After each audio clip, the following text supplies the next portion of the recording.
नमस्कार मंडळी. तर चला आज आपण हिवाळ्यात भेटणाऱ्या तुरीच्या शेंगा, त्याच्या बियाची भाजी बनवणार आहोत. त्याला आमटी देखील म्हणतात.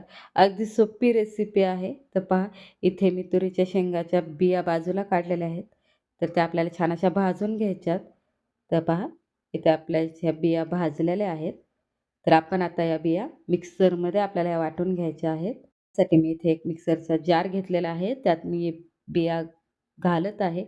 यानंतर आपण त्यात मिरच्या घालायच्या आहेत. तर आपल्याला जितकं तिखट कमी जास्त पाहिजे त्या प्रमाणात आपण मिरच्या घालू शकतो. तर पहा, यानंतर आपण लसणाच्या 10 पाकळ्या घालायच्या आहेत सोललेल्या. यानंतर थोडीशी कोथिंबीर घालणार आहोत. हे सर्व आपल्याला वाटून घ्यायचं आहे. पहा, थोडंसं पाणी घालायची गरज पडू शकते. तर थोडंसं पाणी घालून आपण हे घेणार आहोत. तर यानंतर आपण कढईत तेल टाकायचं आहे भाजीपुरतं. तर पहा, तेल टाकल्यानंतर आपल्याला यात जिरे, मोहरी घालायची आहे.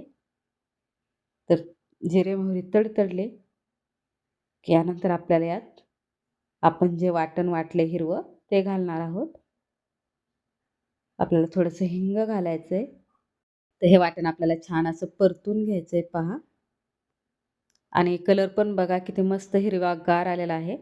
कारण या तुरीच्या शेंगा ज्या असतात ना, त्याच्या बिया हिरव्या असतात हिवाळ्यात बघा. आणि त्याच्यामुळे याची भाजी पण एकदम अप्रतिम लागते. नक्की ट्राय करून बघा.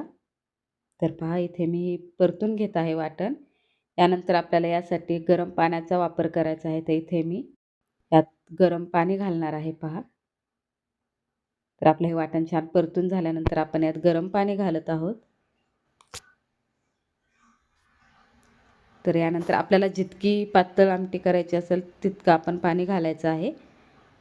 तर पहा, हे आपल्याला छान मिक्स करून घ्यायचं आहे. यानंतर आपण यात चवीपुरतं मीठ घालणार आहोत.